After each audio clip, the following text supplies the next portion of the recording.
ঝালকাঠির রাজাপুরে হস্তান্তরের আগেই হেলে পড়েছে অর্ধ কোটি টাকার ব্রিজ। বিভিন্ন স্থানে দেখা দিয়েছে ফাটল। জনসাধারণের চলাচল মারাত্মক ঝুঁকির মুখে পড়েছে। যে কোনো সময় বড় ধরনের দুর্ঘটনার আশঙ্কা রয়েছে। গেল বছর ডিসেম্বরে নির্মাণ কাজ শুরুর আগে এক পর্যায়ে ব্রিজটি ভেঙে পড়ে। দ্বিতীয় দফার ব্রিজের কাজ সম্পন্ন হলে এবার তা হেলে পড়ে। রুহুল আমিন রুবেলের প্রতিবেদন, জানাচ্ছেন তাহসিন তারিন। হেলে পড়েছে ঝালকাঠির রাজাপুরের সাঙ্গুর গোপালকুল সংযোগ সড়কের ৪২ লাখ টাকা ব্যয়ে নির্মিত ব্রিজটি। বিভিন্ন স্থানে দেখা দিয়েছে ফাটল। এর আগে নির্মাণ কাজ চলাকালীন ধসে পড়ে ব্রিজটির একাংশ। নতুন করে নির্মাণের প্রতিশ্রুতি দেয় ঠিকাদার এবং এলজিডি কর্তৃপক্ষ। তবে কাজ শেষ হওয়ার মাত্র ১৫ দিন না যেতেই আবারও একাংশ ধসে পুরো কাঠামো একদিকে হেলে পড়েছে।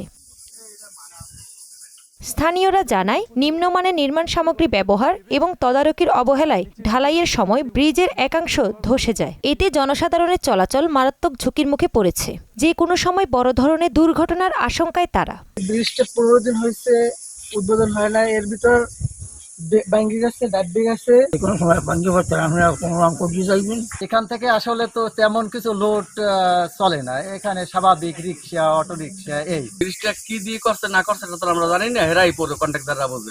এই ব্যাপারে ক্যামেরার সামনে কথা বলতে রাজি হননি এলজিডির উপজেলা প্রকৌশলী অভিজিৎ মজুমদার। দপ্তরের সিনিয়র সহকারী প্রকৌশলী জানান, ধসে পড়ার ব্যাপারে তাৎক্ষণিক ব্যবস্থা নেওয়া হয়েছে। তবে কাজ শেষ হওয়ার পরের বিষয়ে তিনি এখনও অবগত নন। তদন্ত করে দায়ীদের বিরুদ্ধে ব্যবস্থা নেওয়া হবে বলে জানান এই কর্মকর্তা। বৃষ্টি নাকি ভেঙে উদ্বোধনের আগে কি ভেঙে পড়ছে নাকি বা ফাটল ধরেছে, এ বিষয়ে আসলে আমাদেরকে লিখিতভাবে কোনো জানানো হয় না। বিষয়টা আমরা সরজমিনে পরিদর্শন করে যদি এই ধরনের কোনো কিছু হয়ে থাকে আমরা বৃষ্টি পুনর্নির্মাণের জন্য প্রয়োজনীয় ব্যবস্থা গ্রহণ করব। সরকার পতনের পর ঠিকাদার প্রতিষ্ঠানটি পালিয়ে গেলেও কোন প্রক্রিয়ায় নতুন ঠিকাদার নিয়োগ করে কাজটি বাস্তবায়ন করেছে তা প্রকাশ করেনি কর্তৃপক্ষ। তাহসিন তারিন, মোহনা সংবাদ।